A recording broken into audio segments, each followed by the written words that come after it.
आप गूगल पर सर्च करिए 30802500 तो सबसे ऊपर कोडेक्स लेस्टर लिखा आएगा, जो कि नाम है एक भविष्य की किताब का। और इस भविष्य की किताब को बिल गेट्स ने 1994 में 30802500 में, यानी कि 3 करोड़ 8 लाख, जो कि 250 करोड़ होते हैं, इतने में खरीदी थी। जिसकी आज की वैल्यू कितनी है? 400 करोड़, वो भी एक किताब के लिए। और ख़रीदने वाला खुद माइक्रोसॉफ्ट का फाउंडर था। इस किताब के अंदर साइंस एजुकेशन और टेक्नोलॉजी का पूरा फ्यूचर लिखा हुआ था। अभी हम जिस साइंस और टेक्नोलॉजी में जी रहे हैं, इस समय को आज से 500 साल पहले ही लिख दिया था लियोनार्डो दा विंची ने। इस किताब के अंदर लियोनार्डो दा विंची पॉलीमथ थे। पॉलीमथ उसको बोलते हैं जो हर फील्ड का मास्टर होता है। 500 साल पहले इन्होंने इंसान की बॉडी के 240 स्केचेस बनाए थे। तब एक्सरे नहीं था, जो कि आज की मॉडर्न साइंस के sketches same to same match करते हैं। ये इतने क्यूरियस थे, इनको इतना जानना था कि ये कब्रिस्तान जाते थे, कब्र को खोदकर लाश को निकाल कर उनकी बॉडी को ऑब्जर्व करते, ये देखने के लिए कि इंसान की बॉडी किस तरह से बनी है। आपकी स्क्रीन पर ये सारी बॉडी के स्केचेस दिख रहे हैं, ये इन्होंने ही बनाए हैं। बाहुबली मूवी में बल्लाल देव का रथ आपने देखा होगा, पर अब ये इमेज देखो। विंची ने इस रथ का डिज़ाइन तब के समय में बना लिया था। अब मैं इम्पॉसिबल शब्द क्यों यूज़ कर रहा हूँ वो सुनो। ये फोटोग्राफ देखो, ये है इटली की मैप की, जो कि सैटेलाइट से क्लिक की गई है। और अब ये स्केच देखो, जो कि 16वीं शताब्दी का है, जिस वक्त सैटेलाइट नहीं हुआ करते थे। इन्होंने सिटी को इमेजिनेशन करके ऐसा स्केच ड्रॉ किया कि अगर सिटी को ऊपर से देखा जाए तो वो किस तरह से नज़र आएगा।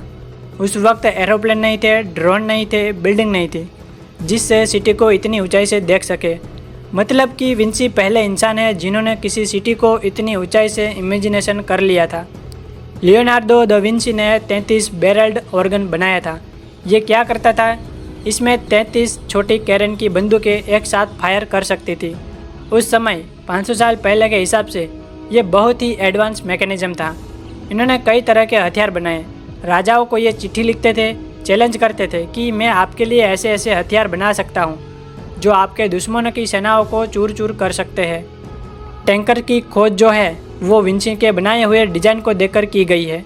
500 साल पहले विंची के पास एक ऐसी लड़ाकू मशीन का स्केच था जो कि कछुए की शेप में था और इसके चारों तरफ तोप लगी हुई थी, जिसको किसी भी दिशा में घुमाकर हमला कर सकते थे। दुनिया ने पहला हेलीकॉप्टर 1940 में देखा था, पर विंची ने 500 साल पहले ही हेलीकॉप्टर कैसे उड़ेगा, हेलीकॉप्टर कैसे काम करता है, इसका पूरा नक्शा, इसकी पूरी डिज़ाइन तैयार कर ली थी। तो उस वक्त टेक्नोलॉजी की ना होने की वजह से उसको हकीकत में एक्सपेरिमेंट करके बना नहीं पाए। हमने अब तक पढ़ा है कि एरोप्लेन का आविष्कार कराया राइट ब्रदर्स ने, पर जब इनका जन्म नहीं हुआ था उससे कई 100 साल पहले विंची ने हवा में कैसे उड़ा जा सकता है, इसकी जो मशीन है उसका पूरा मॉडल बना लिया था। असल में विंची जो थे वो पक्षियों से बहुत प्यार करते थे, यानी बर्ड्स को बहुत प्यार करते थे। तो वो अपनी संतुष्टि के लिए जानना चाहते थे कि पक्षी कैसे उड़ पाते हैं। और एक दिन इनका भी उड़ने का मन हुआ और हवा में सैर करने का मन हुआ। तब इन्होंने एक मॉडल डिज़ाइन किया। सोचो, किसी को भी अगर पता लगाना है कि पक्षी कैसे उड़ पाता है तो उसकी वीडियो बनानी होगी और उसको स्लो में देखना होगा। तब एक एक पंख दिखाई देगा, फ्रेम बाय फ्रेम।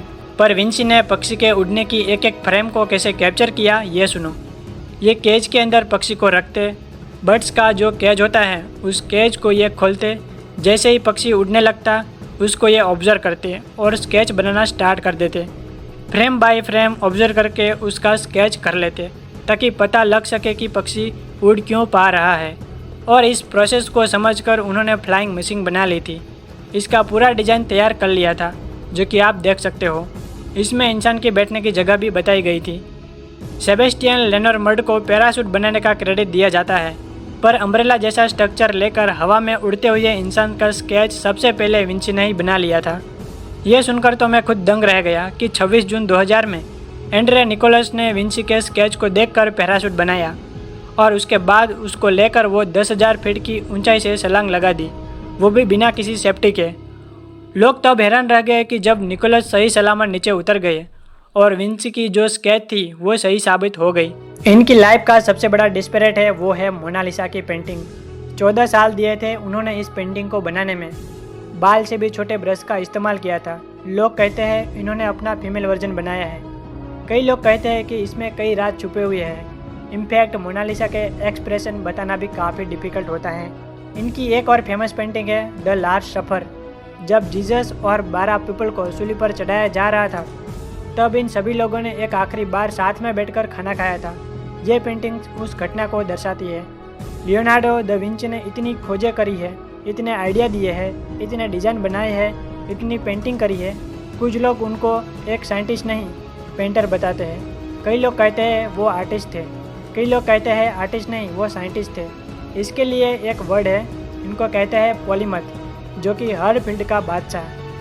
तो आपको ये वीडियो कैसी लगी द लियोनार्डो द विंची के बारे में? अगर आपको द लियोनार्डो द विंची के माइंड के सीक्रेट के बारे में जानना है तो पार्ट 2 कमेंट कीजिए। मिलते हैं अगली वीडियो में, तब तक जय हिंद, जय भारत।